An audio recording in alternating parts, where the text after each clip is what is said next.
So ganito po yun, no? Si John the Baptist pumasok sa eksena ayon kay Mateo. Sabi dito, no, ganito ang kanyang sinabi, magsisi na kayo sa talikuran ng inyong mga kasalanan sapagkat malapit nang dumating ang kaharian ng langit. Tingnan nyo, no? Ang unang pangangaral ni John the Baptist is magsisi na raw kasi malapit na daw yung kaharian ng langit. Again, ito na naman yung God's kingdom. Okay? Yung paghahari ni Kristo, ito yon. Paghahari ng Diyos. Malapit na daw.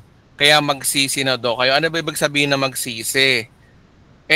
Sa ating mga Pilipino, kapag sinabi magsisi, ang unang iniisip kagad natin, lumuluhod, hingi ng tawad sa Diyos. Hindi po ganun ang pagsisisi. Ang pagsisisi po, ay tingnan natin kung ano yung sinasabi ng Greek. Tingnan natin yung Greek dito, no? Sabi rito, no, repent in English. Ano yung repent? Ito po yung tinatawag na metanoia. Sabi rito, to think differently. Mag-iba ng pag-iisip. Reconsider. Magbabago ka lang ng isip. Hindi yung luhod ka ng luhod. Pagsisisi daw yun.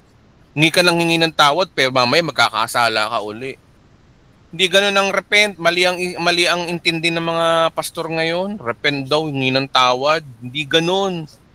Tingnan niyo yung Greek. Ito sabi sa Greek, no? Think differently, mag-isip. Baguhin mo yung pag-iisip natin. Magbago ng pag-iisip.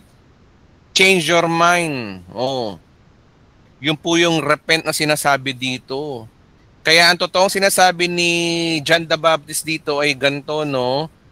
Ganito ang kanyang sinasabi, magbago na kayo ng pag-iisip. At meron ba sinabing talikuran ng kasalanan? Tingnan natin. And set, repent ye, for wala namang sinasabing tumalikod sa kasalanan dito. Talaga tong Tagalog na to, no? Nakaka-high blood talaga, alam nyo mga kapatid, no? Bias tong na to, magandang balita na to, yung MBB, yung mga Bible nyo na Tagalog. Ang sinabi lang, magsisi na kayo. Wala naman talikuran ng mga kasalanan. Paano mo tatalikuran ng kasalanan? Makasalanan ka nga. Hindi po to yung sinasabi. Ang sinabi lang, magsisi na kayo. Kung tutusin nga ang totoong sinabi rito, magbago na kayo ng inyong pag-iisip sapagkat walang ganito, no? Kaya ang sinabi rito, magbago na kayo ng pag-iisip sapagkat malapit nang dumating ang kaharian ng langit.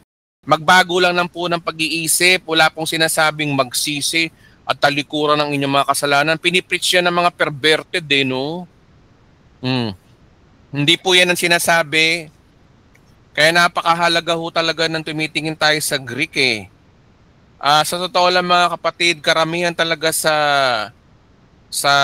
translation na to ng magandang balita, sinungaling po talaga, sinungaling. As in liar. Kung titingnan kayo, kung sasabihin nyo na ang Bible ay sinungaling, yes, ang Bible po ang sinungaling talaga. Kapag sa translation, napakasinungaling sa totoo lang.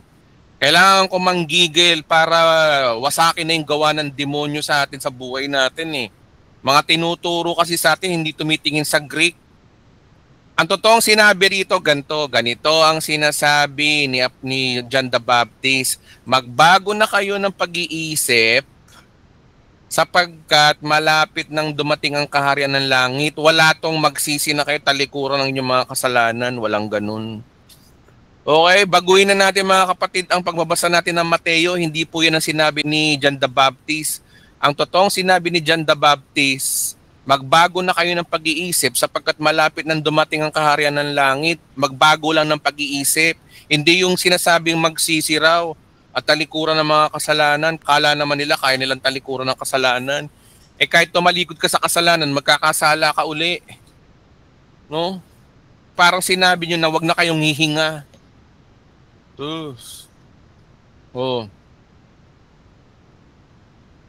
Kaya nyo bang hindi na huminga?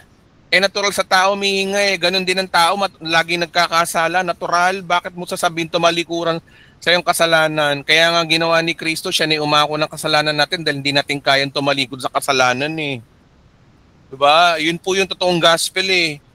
Doon papasok si Kristo. Oh, sinungaling tong translation na to mga kapatid, napakasinungaling.